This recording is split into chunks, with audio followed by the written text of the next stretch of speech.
Yes, we're live. Hello, everybody. It's Friday afternoon here in Atlanta, Georgia. It is a beautiful looking day, but it's cold. But I'm not complaining. I never complain. I don't know about that one. Anyway, it is small biz breakdown time, and as usual, we got a full house today. We got an assortment of characters. I mean, of experts. I'd like to bring to your attention, coming all the way from Oregon, Leland from Oregon. How are you doing, Leland? It's a good day. It's Friday. Relax a little bit. Enjoy the weekend. Enjoy the family. That's a good thing. Yeah, relaxing a little bit, just a little. Don't get carried away or anything. And back from Medina, she is the Madam of Mic Drop, the do-it-yourself marketer queen, even a Taylor. Hey all, sunny Medina outside of Cleveland, sparkly blue skies. Great to see you all. Sparkly. We don't have sparkly blue skies here.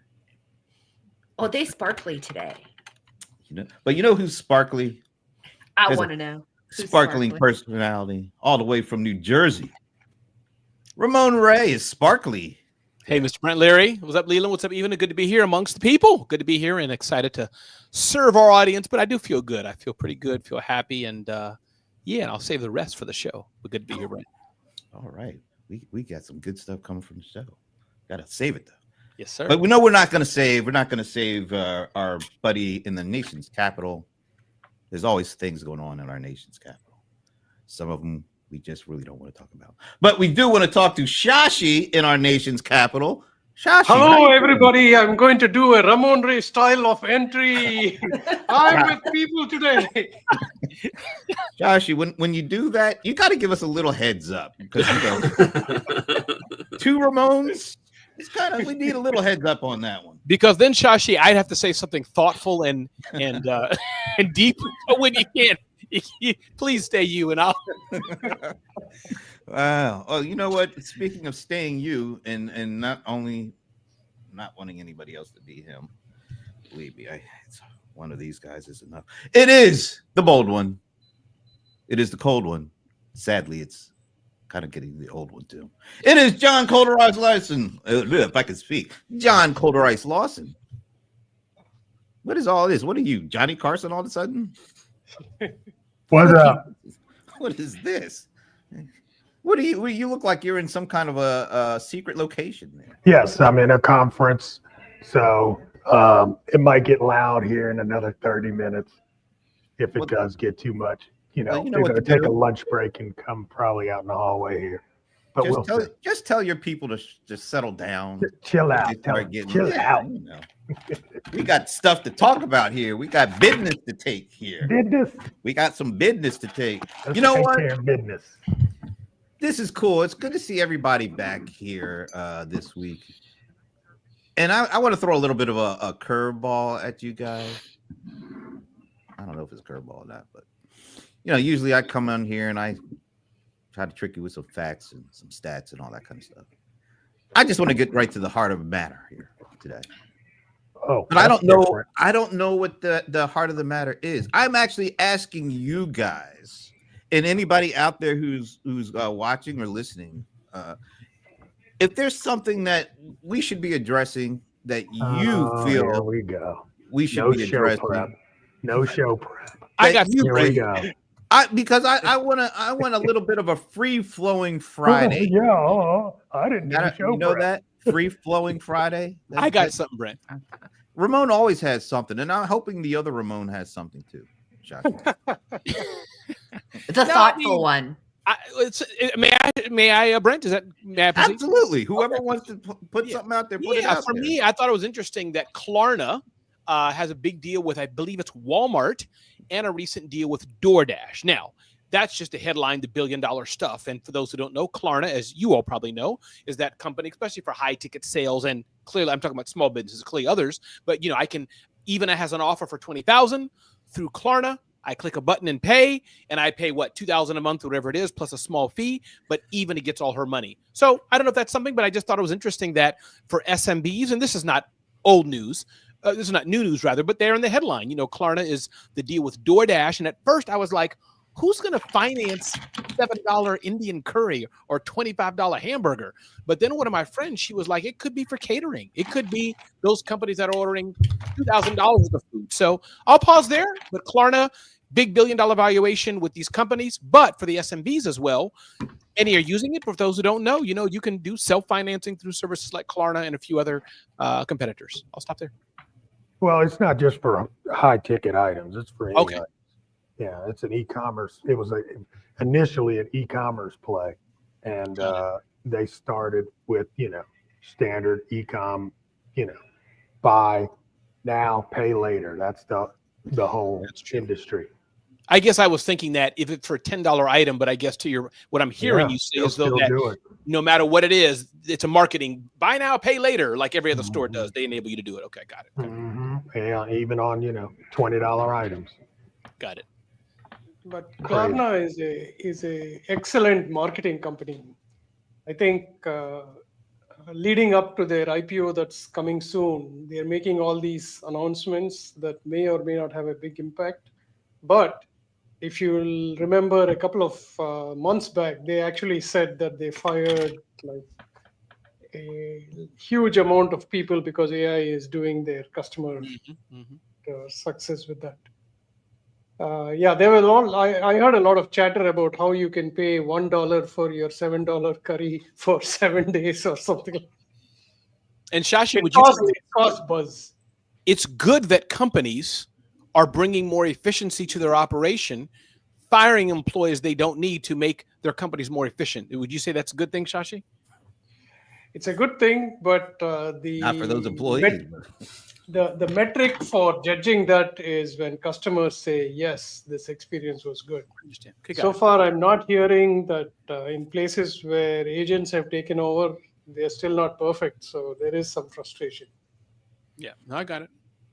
I like that Shashi brought up the customer perspective on that, because the gusto that Ramon said, fire those employees. I just asked a question, Brent. Don't read more into what I said, Brent, but Brent knows me a little too well. It was just the way that you said, fire those employees. It just, you sensed something there, huh? You were like, what is he really saying? I was asking a question. and I'm glad that the other Ramon brought up the customer side. So it's like a point counterpoint Ramon counter Ramon kind of thing going with that segment. I like that. Who else has something? I've got something, but I want to see what you guys what's getting your attention as of noon Eastern on a Friday, the 21st or 20th, whatever it is. I mean, there was a story yesterday that Verizon Business is starting a AI agent for small businesses. Did anybody hear about that? I hadn't, but tell us a little bit more about that. The way I see that is, in fact, there are two announcements. Microsoft also announced that a couple of, maybe a week ago. The biggest problem that small businesses have, I'm assuming, especially Ivana, like how do you communicate with somebody who wants to ask a question on a website? I know for sure Microsoft Teams has got a new feature that will let people get an alert when somebody wants to answer a question, which for e-commerce businesses is probably good at a very small scale, right? It's if they're already on Teams. I can't think of a small business being on Teams. I was going to say that. Right. Funny. But the Verizon thing is interesting. I don't have many details of that. They're going to have a briefing, I think, in the next week in which I'm going to that. But it also seems very similar.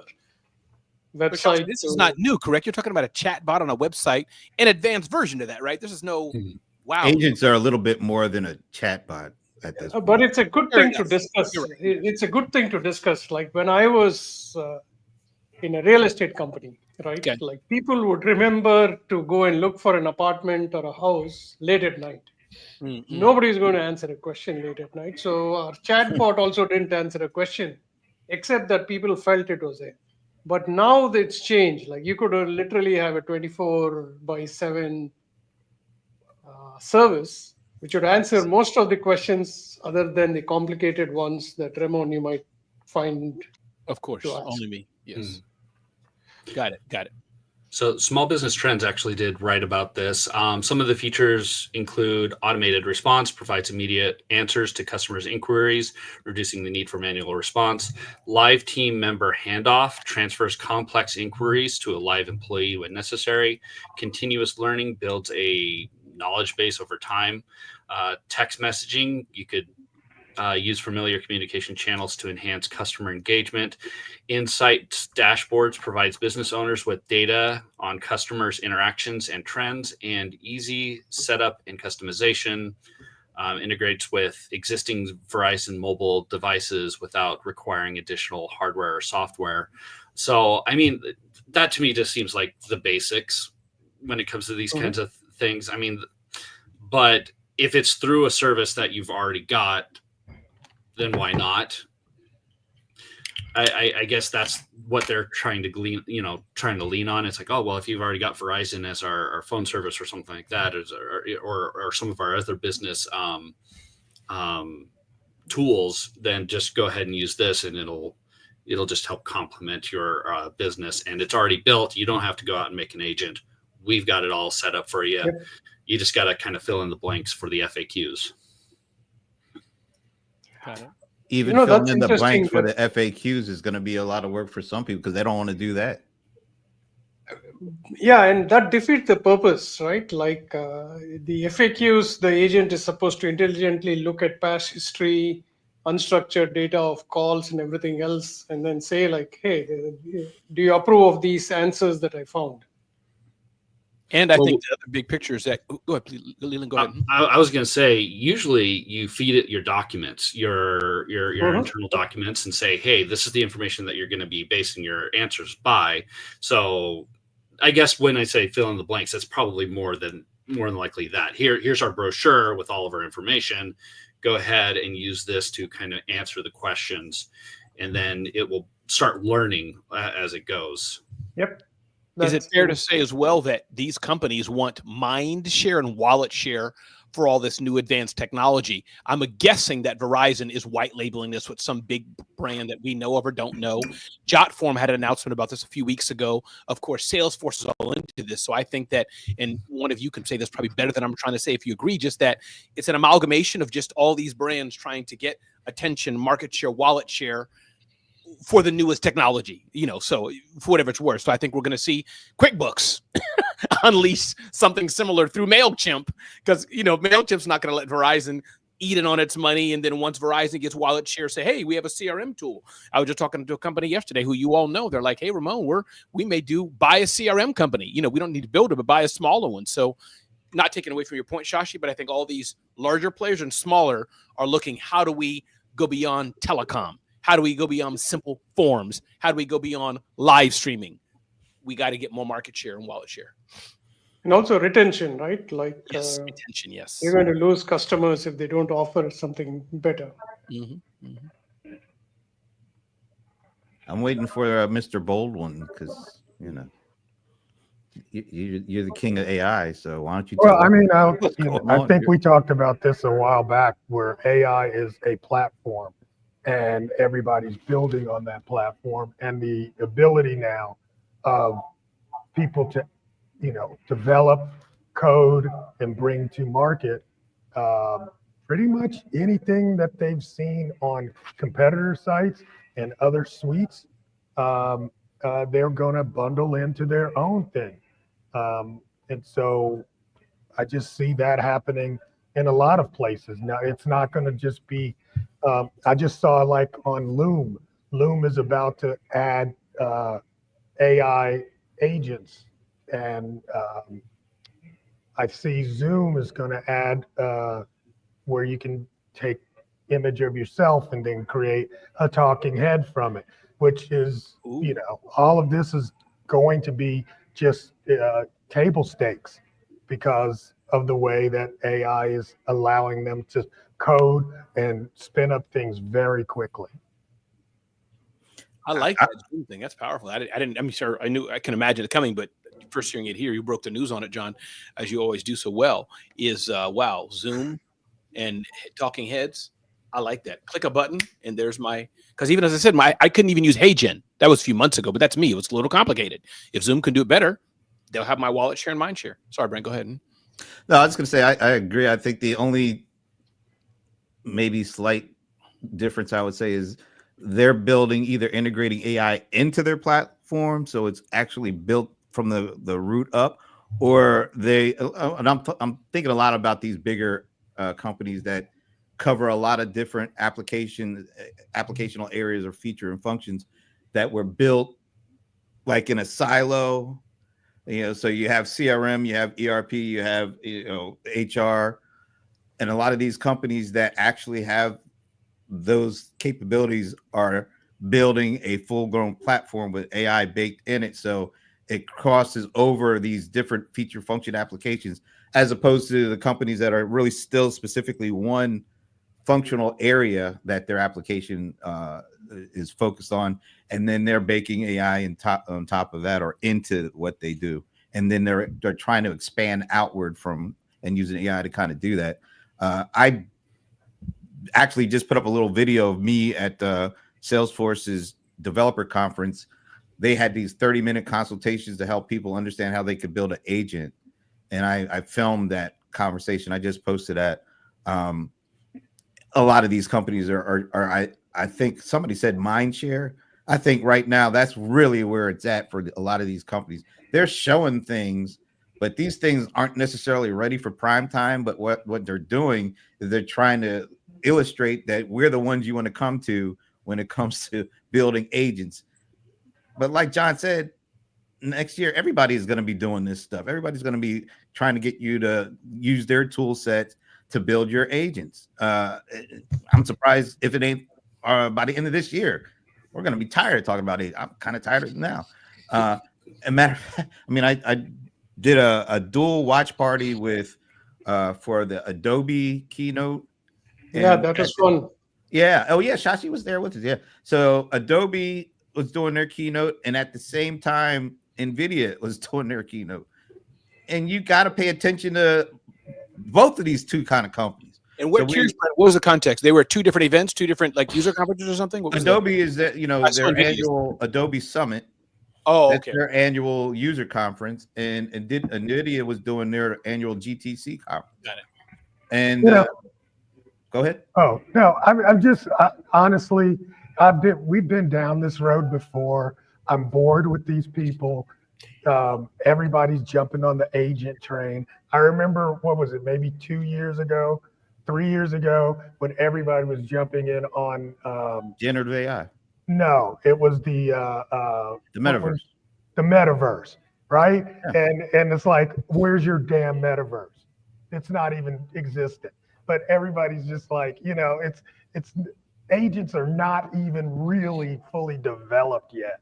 But everybody wants to be the first one to, like, this is our platform for building agents. I'm like, yeah, whatever. Anyway. That's why I was trying to get the mind share thing, is why they're rushing all this stuff out, is because they want to own the conversation even while they're still building. It's not just one company. It's like, they're all doing it. But just in case it explodes. And just like the one company that isn't talking about agent, this is really fascinating to me, and I'd love to get you guys' take on it. NVIDIA, which is the poster child for AI. I watched Jensen Huang's 2-hour thing, and it's like a one-man tour de force kind of thing going on. He's already, like, he mentioned agentive, but they were talking about this physical AI thing, which they're trying to kind of like prepare folks for. So while like most of the world, most of these enterprise applications are talking about agentive and trying to own that, it was funny, or I don't know, ironic to see the company that everybody's kind of dependent on just kind of brushing by. I'm I'm not saying that specifically. I'm just kind of figuratively brushing by that to talk about what's coming next. And it was a fascinating 2 hours to see, just exactly how this company is thinking and the scale that they're operating on, and how maybe next year everything that they're talking about, everybody else will be talking about. Yeah, so it was kind of funny seeing like Adobe is a representation of like, the industry where it is today, and agentic, and everybody's talking about that. But at the same time, that was the main heart of their conversation. Here's the kind of the driver of the AI thing, and they spent like a fraction of their time talking about that, and the majority of their time talking about what's to come, and from a hardware perspective, and from how's this going to change our lives perspective. It's really fascinating stuff. I get it. Sasha, you saw a little bit too. What did you think? Yeah, go ahead, Leland. I'll comment after you. Well, I was just going to say, I kind of get it when it comes to NVIDIA, because the customer base for NVIDIA, when it comes to its AI, is not necessarily the end user. It's the people that are supporting the end user. And so if NVIDIA were to come in and say, we're going to make agents, they're cutting basically their bottom line. You know, they're cutting out all of these companies who are depending on NVIDIA for their the processing units for the AI. And so I could see NVIDIA saying, well, you know, we'll let you do it. We'll just support you. It's kind of like Amazon AWS. They have the support software for all these companies to make all these awesome tools and apps using AWS, but AWS isn't necessarily making all of these apps and selling them to the end consumer. They don't care about the end consumer. They want to talk to these companies who are going to spend tons of money on AWS, and they only have to handle, you know, smaller amount of customers rather than the whole world. Yeah, that's a good point, Leland. But if you look at NVIDIA themselves, right, they started off with a gaming chip and then went into graphics, and almost every laptop now has a graphics chip from NVIDIA. If you PC, Windows PC based. Windows PC. If you listen to, you're right, thanks. But if you listen to Jensen Huang, he's not talking about today. He's talking about 10 years from now. Every building will have an NVIDIA chip because it takes too much of power and too much of computing to send something to a data center and get back something for things like, hey, the building needs to conserve power because the solar energy outside is high, or ground geothermal heating is high. Talked about cars. I mean, it's not necessarily just autonomous driving. It's for our everyday lives, like everything that needs some kind of a computing, NVIDIA will be there. We also talked about robotics. I thought we did a lot of Hollywood style presentations. Oh, they're the level of showmanship in that. By the way, somebody is really typing weird. I'm not typing. I'm looking for a pen. Sorry. Okay. There was something going on there. but yeah, the graphic imagery of that presentation, I've never seen anything like it. Like he would be on stage, and then all of a sudden a virtual, like I think a Hollywood studio showed up behind him. And if you didn't know any better, it looked like a physical studio. And I think one of the things that they talked about as the end goal was this idea of physical AI. And I think that the name physical AI threw a number of us off, because we were thinking, well, we already see robots, and there's already a lot of physical AI stuff going on. But I think what he was talking about is, when he says physical AI, he's like AI that's built to really understand, the physical, like the world, not just how it could help us, but really understand, what this particular thing, this piece of the world is, and how we can leverage AI capabilities to understand that to benefit us. That was a different presentation of physical AI, like where we see these like walking dogs around here that run into like different things because it doesn't know anything but to just prance. This guy was talking about things go way beyond that.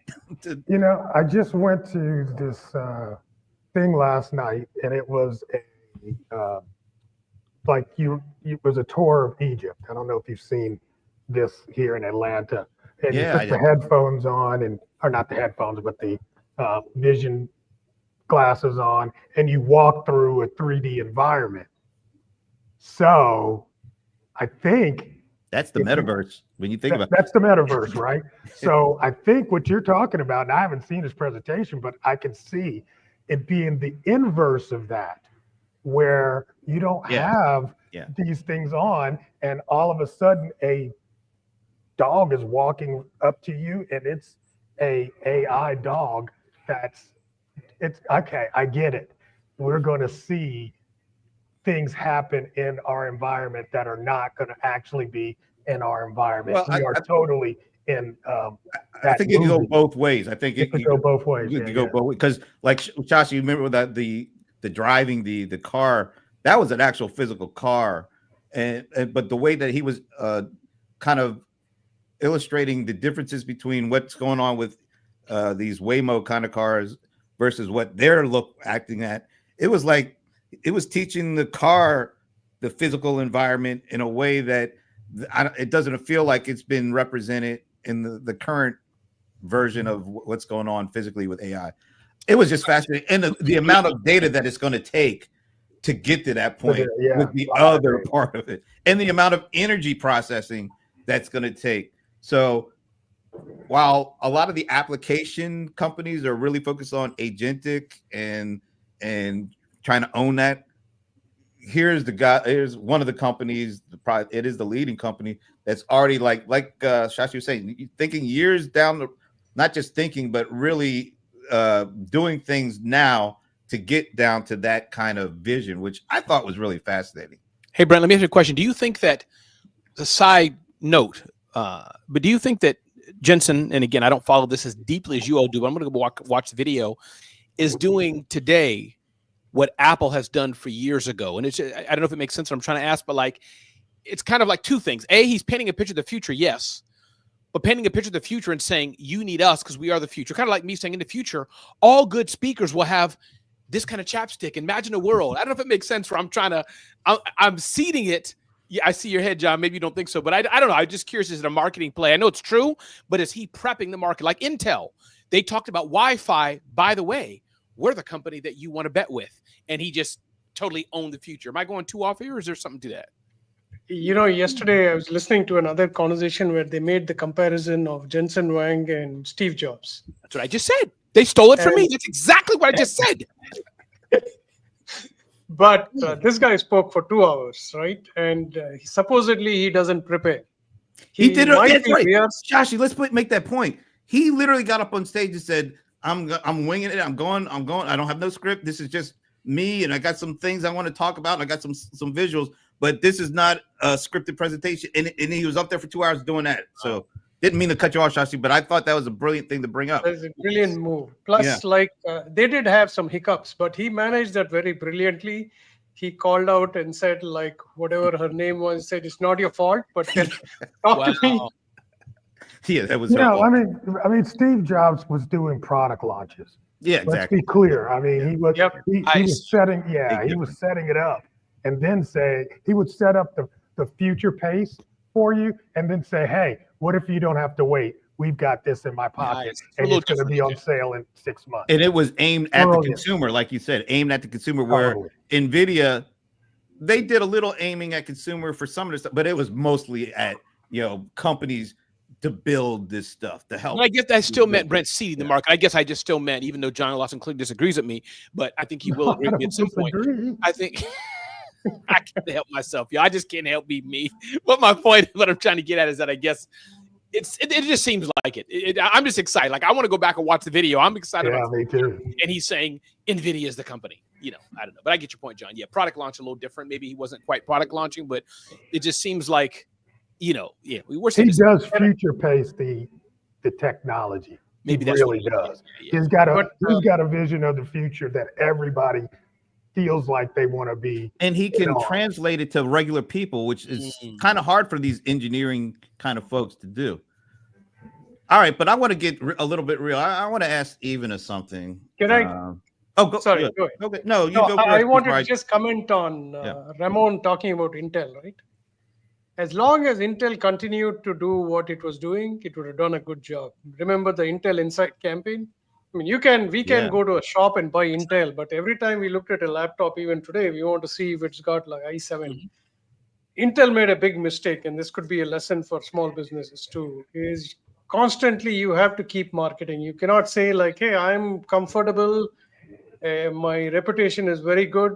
Intel lost because suddenly they changed their whole strategy to talk about things that nobody understood. So nobody was even, and they lost the game. That's why. So I thought I'd mention it. Go ahead, Brent.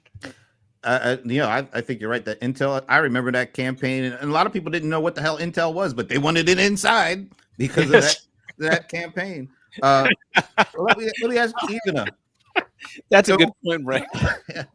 We've been talking, geeking out, and all of it. There's certainly seems to be a level of excitement for the folks on this show around this AI stuff. But let's take it back to like regular people, regular small business people.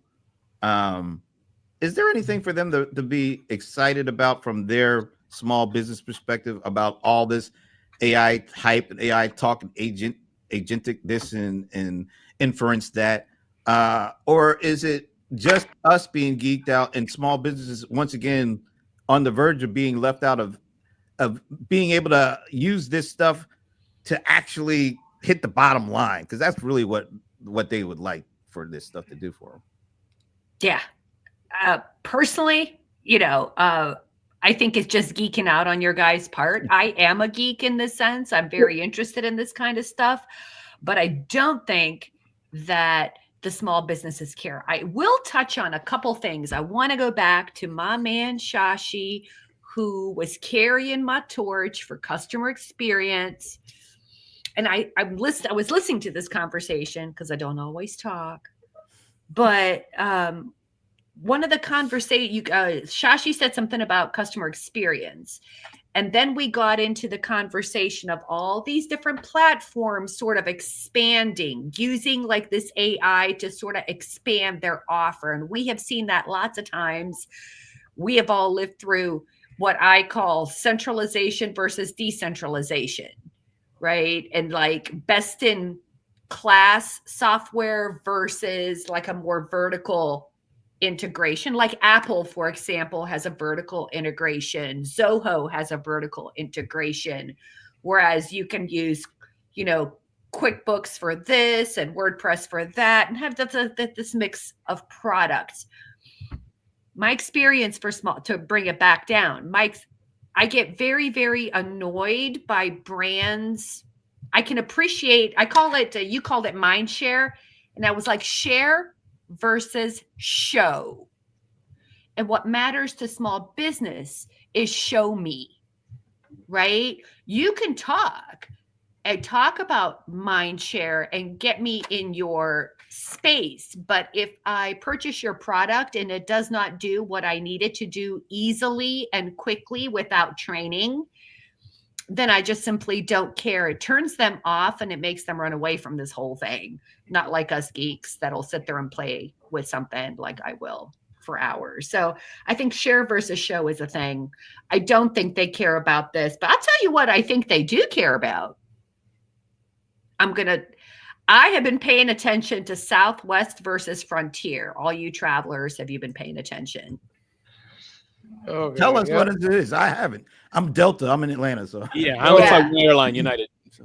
All right. So apparently Southwest going against everything it's ever stood for as a brand, which is my overall message, is now going to charge for suitcases and all this other kind of stuff. And consumers, their fans are upset. Yeah. And then in the next breath, like 2 days later, Frontier announces that they are not going to charge for bags. So like take that. So this zig versus zag thing, I talk about branding and so on and so forth. Then on another end, you've got a brand like Ben and Jerry's, who those of us who are old enough can remember when they advertised for a CFO in the Wall Street Journal and said things like, wears t-shirts and not ties. Like I remember that. I think their CEO was let go or left or like something happened because of that brand. Unilever pushed them out because of the politics. Unilever pushed them out. Unilever. And then I got to thinking to myself, Ben and Jerry's, you sold out to the man. So like, why are you mad? Right.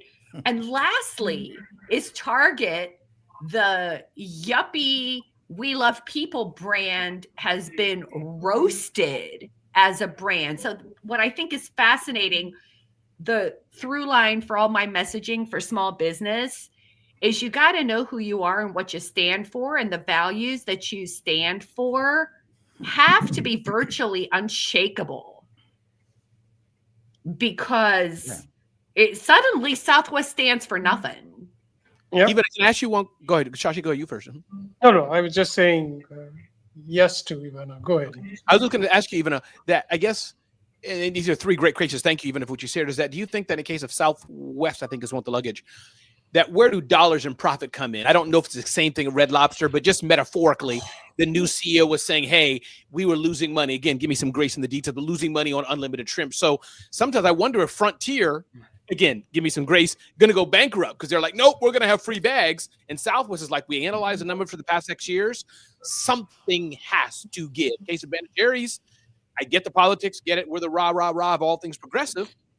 But maybe Unilever's like, screw it. We can still make billions from them. So I think the lesson I got from, I mean, I'm not, honestly, Ramon, I'm not into the weeds on the finances. Sure. I remember reading the Southwest book Nuts and talking and following them, how they were formed, what they stood for, the power of those values, and not just the price of the ticket, and how they were profitable for I don't know how many decades in a row where they did not incur a loss. How that's been over the last, I don't know how many years, I don't know. Right. So, and of course, where are we in terms of leadership and brand values at Southwest? Second generation, third generation, where are they at? I don't know. Right. The founder and what they stood for is gone. Same with Ben & Jerry's. I can't speak for Target. Right. Ben & Jerry, got out of the business and thought it was a good idea to sell to Unilever. And that, of course, like as someone who's a brand watcher, when that happened, I was like, dang, selling out to the man. But what's wrong with that? Even, I mean, Carol, it's nothing wrong with it. Oh, okay. Because I mean, Ben & Jerry's enough money. Ben & Jerry's took us. Doesn't matter. Man too. Ben & Jerry's took a stand on brand values, Sure. And whether. I'm not a Unilever expert either. Whether the question is, when you sell out to Unilever, are you saying by doing that those brand values are now different? Do you think you can maintain them? Yes or no? Right? That's all the reason I said it. Messaging. Shashi, why don't you join me and Ivana? Go ahead, Shashi. Why don't you join us? Yeah. So I'm meeting more and more entrepreneurs who are not seeking VC money or PE money. Yes. They're saying we want to be a profitable business. We don't want to grow 50 times or 30 times and have to lay off people like 50 times. Now, if you take that into the context of what Southwest was doing, Southwest was profitable.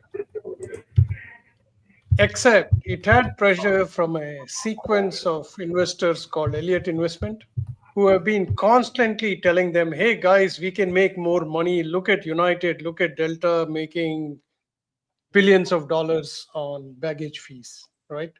And there wasn't anybody strong enough after the founder died to they were tried hard to withstand the pressure. So two things here. Amazon was able to withstand the pressure for a very long time for whatever reason. Long runway. They were not making a profit, but they didn't have the investor pressure. But in the case of Southwest, they gave up. Mm-hmm.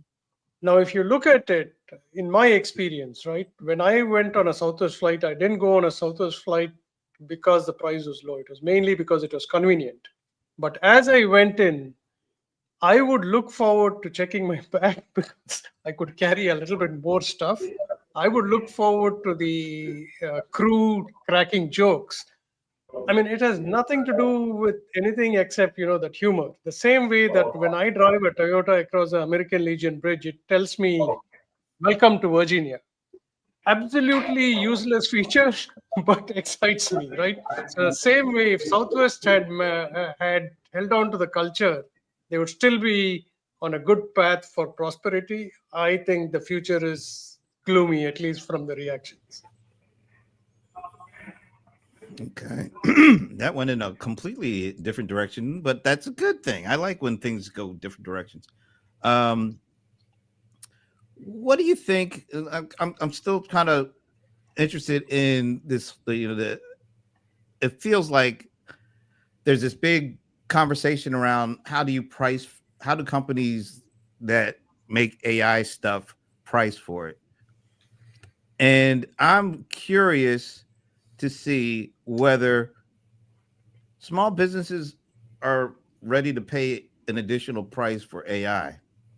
And the other part of that is, if they are, or what are they expecting to get from it? Is it just productivity gains, or are they really expecting their business to increase revenues from using AI? Because I get the sense that all the AI hype is telling folks that, oh, AI is going to help you make more money. I mean, like directly, just by using AI, your revenues are going to grow. Almost sort of like just by using email. I think when it first got started, people were thinking, oh, email is key to my business growing, my small business growing. Of course, we know that's not the case. It helps, but it's not a direct thing. I think people are still looking at AI because it's being hyped so much as something that if I start using it immediately, the sky is going to open up and like money is going to start raining on me. How much, do you think small businesses are willing to pay for using AI? And if they are willing to pay for it, do you think they understand what they're actually paying for? Not increasing revenues, but maybe being a little bit more productive and a little bit more efficient. Brent, I think you got to segment the audience. I mean, I'm not the best representative of all small businesses, but I believe that millions of us, again, give me grace on the facts, are paying the $20, whatever it is per month for that. So I think there's a segment that, we pay for that and see it. I mean, the circles I'm in, every day, copywriting, spreadsheets, crunching numbers, that people are paying that. Are they going to pay $500 a month for it, some high fee? No. But I think that, isn't it Claude?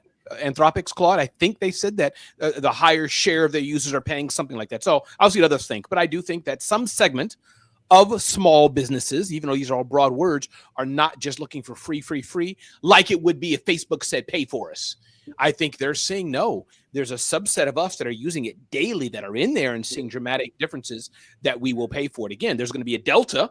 How much are we going to pay for it? Just like streaming. But I think that a number of the small businesses I'm around, the what do you call it? Jeffrey Moore.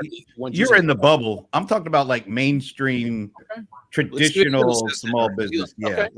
Okay. I'm curious. I know we are in the bubble, and folks that are in the bubble are definitely willing to pay. I'm thinking, will it get to the mass? Mary's Flower Shop and Bob's Bakery or something. Yeah, just like traditional mainstream stuff. Okay. I think they see the productivity.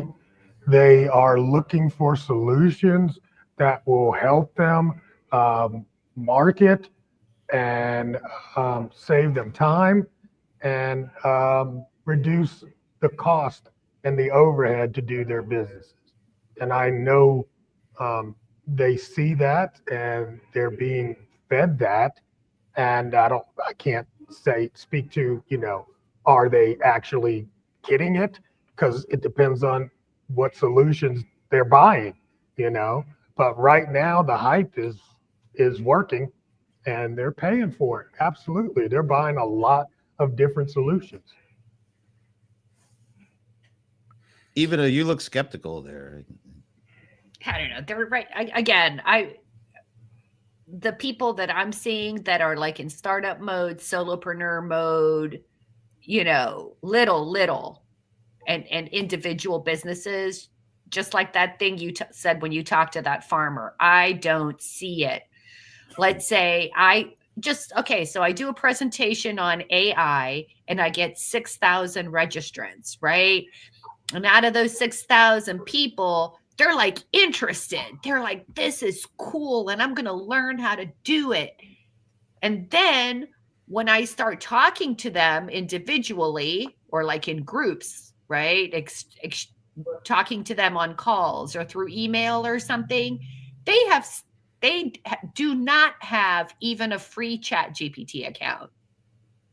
So like, let's say out of that audience, like a third to a half do not have any ChatGPT account. Another 20-30% might have a free ChatGPT account. And like, you're like 10% will be paying for it. And those people who are paying for it are people kind of like us, right? Who have an application, who are maybe in marketing or in sales or like something, but they are not the people in your neighborhood. Well, and let me give you an example. I went and spoke in front of a truck parts organization. So I'm in this room. I'm the only black guy in the room. And everybody's got on jeans, a t-shirt, and their hat on backwards.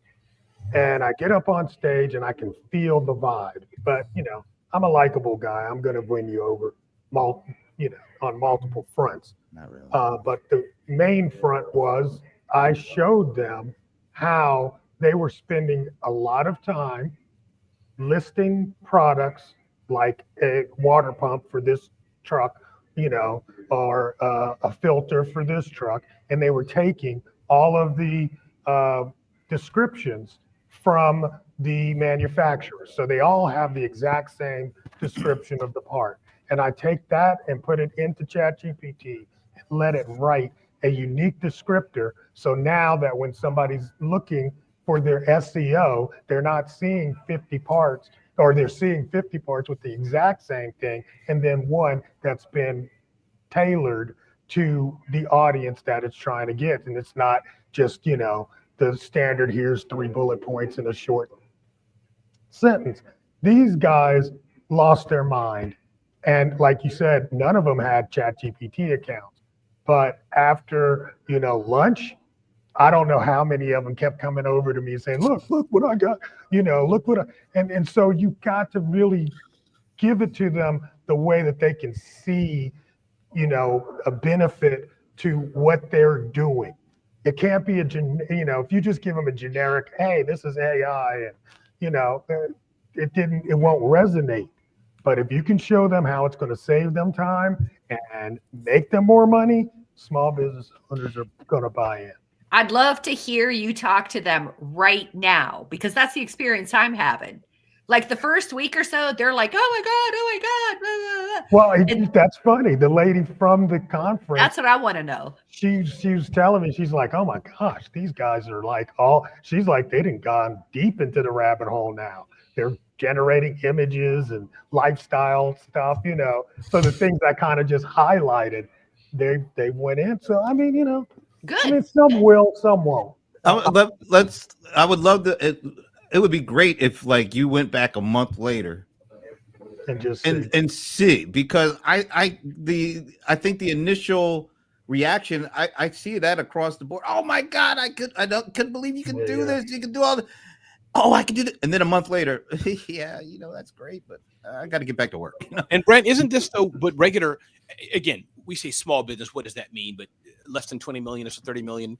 Those are probably even too high. But my point being, isn't that the same with everything, Brent and team here? That's why I always say I think that's the usual object syndrome. Yeah, those of us in the bubble, we're gonna, because I'm a very small business, right, under $1 million in sales. So I do that, and or those a bit higher. Let's say Leland works for me. He's been with me for years. I'm like, dude, I don't totally understand it, but you have full permission. Learn this and bring this to our company. So it's a second level type company, right? Still small. We have our EA, our teams use it. And then I think maybe what you hinted before you talked to John, Brent, everybody else, we're not saying they're not, because clearly somebody's buying Adobe and Canva and all this, but everybody else is fly over America metaphorically. Listen, I just need to make sales, get my paper receipt, sell my potting flour or whatever the people who do that green thumb, whatever they're selling, and make a little living here. So yeah, that's a good point, John. You go back there and say, everybody, I was here last year. How many of you still have a ChatGPT account? That'd be let me see all your images. Yeah. Yeah. And have your hat back. I'm in the middle here. Go ahead, Shashi. All right. I would not. I think, John, your use case for using ChatGPT is great. I would probably prefer to say another one, including scanning their manufacturer's catalog. And then, so I don't think ChatGPT is always very good with that. So, but the other tools, somebody who brings up a tool with this, which says scan and change, right, is going to win. So in this, Ramon, you always complain about the local Thai restaurant, I think, that doesn't even have a cash register or anything like that. Now, when some salesman walks into their place and gives them 2 devices powered by AI, where people can just place the order, goes to the kitchen. Small businesses are going to embrace AI. Yes, they won't even know it's AI. They're just using the new Right. widget. It's all built in. I totally agree. Yep. Right. And John, I also had this in one of my previous jobs where people would send us their catalogs. This was a roofing software. They would send us the catalogs and say, upload it into the software. And each and every person, this was like 3-4 years ago, and each and every person would say like, oh my God, this is so much of physical work. I think today they would probably use a nice tool to be able to do that automatically. People are not ready. Like before ChatGPT, I had a session at Marketing Profs. 30 people turned up. I mean, in Marketing Profs, like Ivana is having 6,000 people. So compare that, right? Because people want to hear from everyone else what they're using, how they're using it, and then they'll adopt it. They don't want to be the first adopters.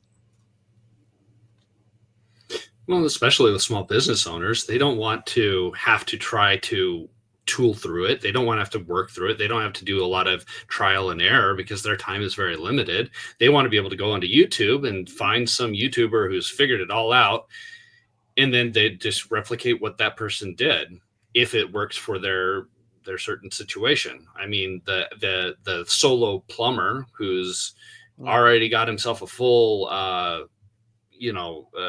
schedule. Yep. He doesn't need extra marketing or anything like that. He's probably not going to look at AI because he doesn't need it.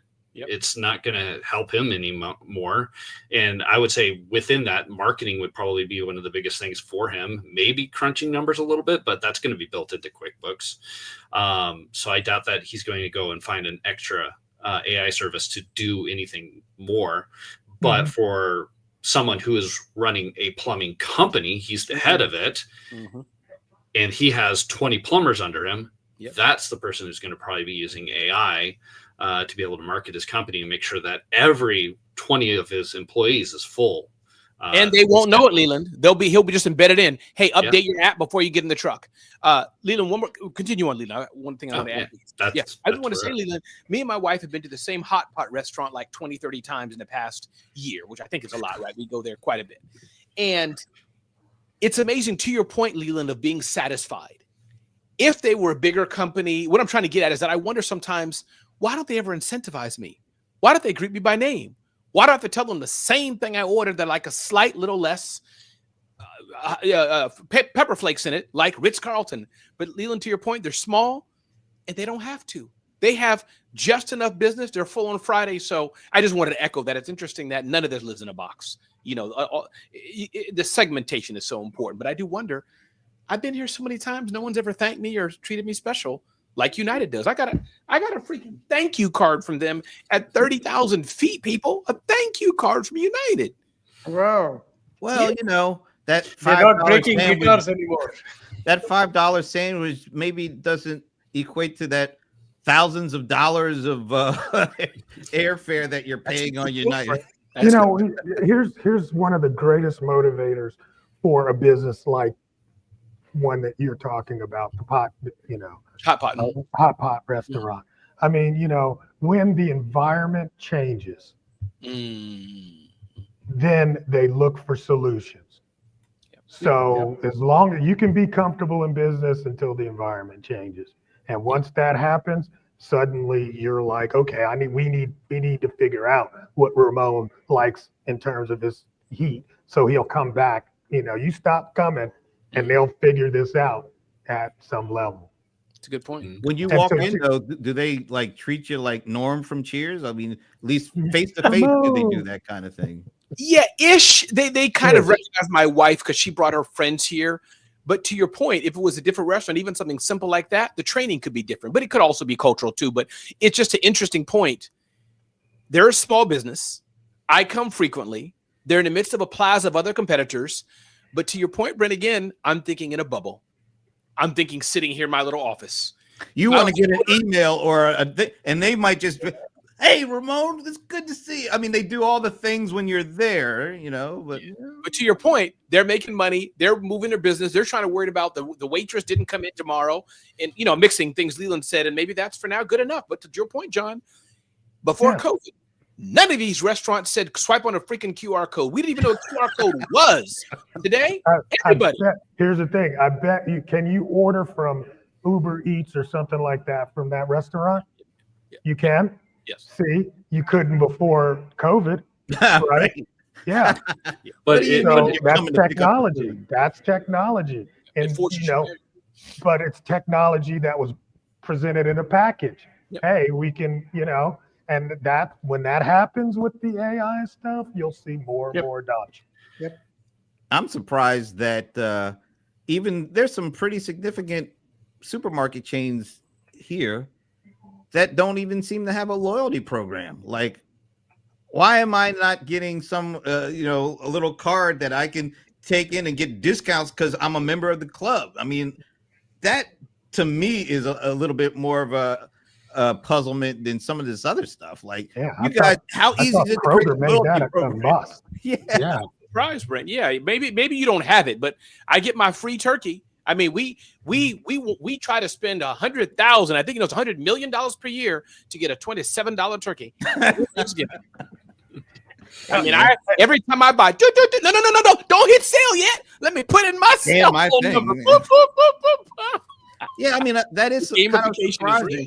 I mean, I go to Subway or and because they offer me like these really great deals, and I scan my little thing, and I'll be back next week to get my next one.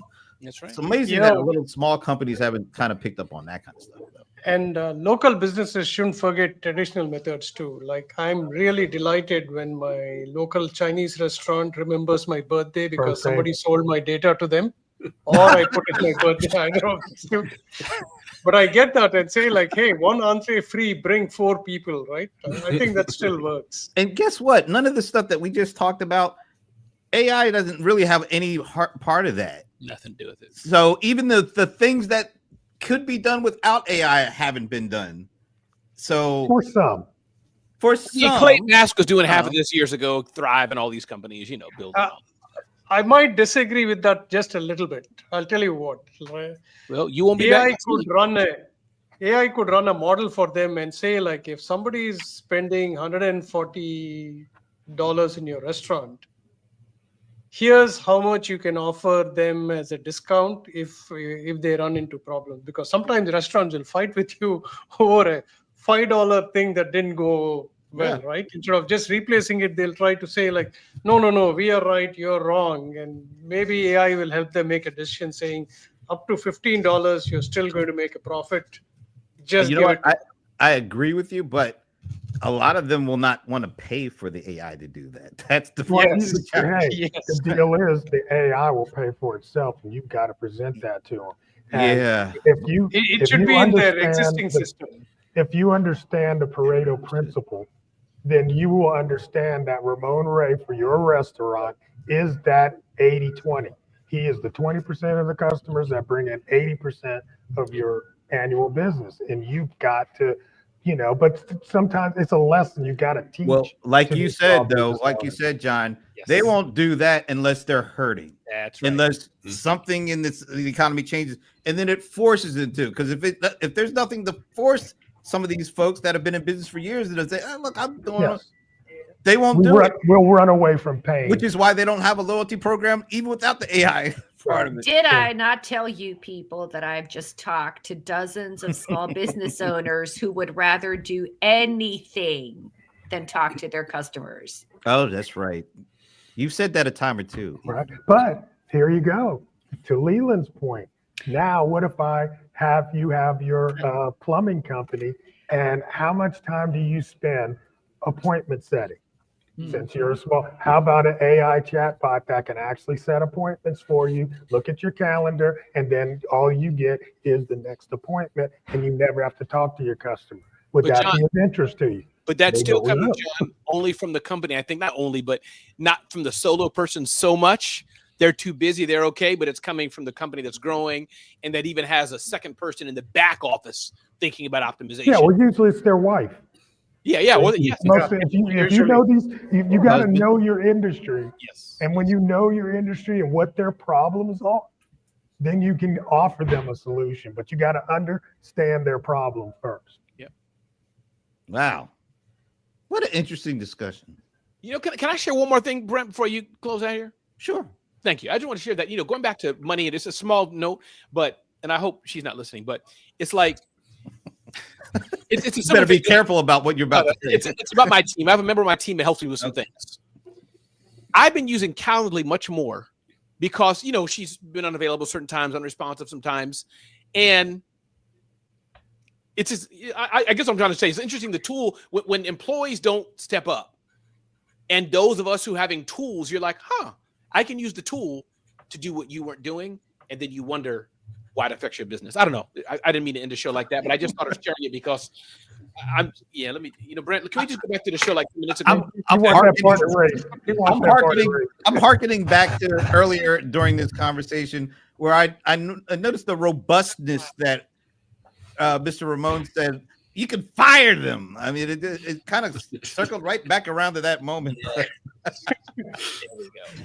Anyway, now this has been really interesting. It feels like, although there's a lot of great stuff going on with AI from a small business perspective, at a general mainstream level, I'm picking up on a lot of the apprehension that Ivana has talked about. I mean, this stuff, all the things that AI can do, really great stuff, but you still have to convince, a group of people who I don't think they're convinced right now to use it, even if we know it'll benefit them in some form or fashion, to a maybe even at the bottom or top, revenue levels.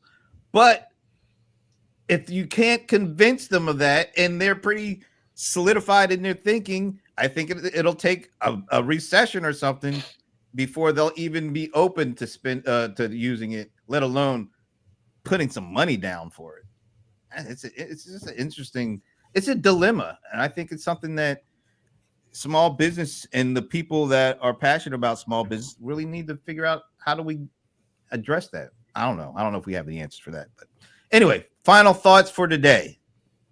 Shashi. Again, back to stay calm. Everything is going to be okay. Just keep doing what you're doing, and Ivana's thing, talk to your customers. Nice. All right, cold one. Invest in your learning. Definitely spend some time and possibly some money to, further your understanding in your niche, whatever that is. What do you do again? You coach for a living? Yeah, I'm a coach. Yeah, okay. That's right. All right, put that out there. All right. Mr. Ray. Yeah, John Lawson is one of the best coaches in the world. One of the best coaches in the world. Seriously, John, you good people, man. Really you are. But I would say don't just be a marketer and market your business, which I've done for years. But now that the market has shifted, right, to John's point, things have happened. I'm getting more into sales. And I've talked about this for years. I didn't realize the big difference until now. I've been in sales, not just marketing, for my own business. And I'm seeing results happen. So dear small business owners, marketing and sales are different. And if you want to make more money, if times are a bit rough, focus on sales, not just marketing. Nice. Leland in Oregon. Make it a point to learn the names of some of your customers, especially the customers that come in and want hot pot all the time. Make sure that you know their name, and then call their name when they come in. Oh, hey, Ramon, it is great to see you. You want the beef bowl hot pot with 3 chili peppers? Perfect. We got it going for you already. Leland, if that would happen at my hot pot place, viral, I would go nuts. We got to get them this video. I'll admit something. I have a Thai restaurant, and they know me by name, and it mortifies my wife. They know my order. We go. That's me. I feel like that. That's exactly. I don't want to walk in and everybody stare. Oh, it's Brent. Oh, we know what you. You know what? I don't really want that. I actually go to. There's multiples of Publix markets. I go to them all different strategically because I don't want one knowing that I'm getting this all the time. That's just me. I'm weird like that. All right. Last but certainly not least, because we missed her last week. We didn't have the mic drop. Oh, did we get Sasha? We did. Yeah, we did, Josh. Oh, okay. It is time for Madam Mic Drop herself, all the way from Medina, Ivana Taylor. Everyone. You guys already took my mic drops, right? The first one I had was, we talked about chips and AI and all the different things, and we talked about brands, and I think it all comes down to with how Shashi started. People remember how you make them feel. So think about how you want to make people feel and focus on that as your outcomes, which leads me to my next one, which is AI and technology and software will do nothing for you if your offer sucks. Right? If your offer sucks, you can't. If Ramon's offer sucked, then he couldn't sell anything. So I'm kind of in a slight disagreement with Ramon there. He making the assumption that people know who their customer is and have an offer that they want. We know Ramon has that, but a lot of people don't. So that's my mic drop for today. That's like a mic drop debate kind of thing where we don't have time to go into it, but she just did a mic drop at a point where Ramon might want to pick up the mic again. But yeah, all right. Very interesting. All right.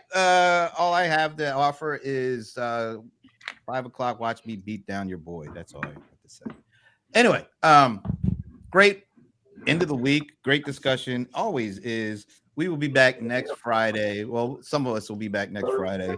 And until then, have a great weekend, and we will see you next week. Later. And now we'll do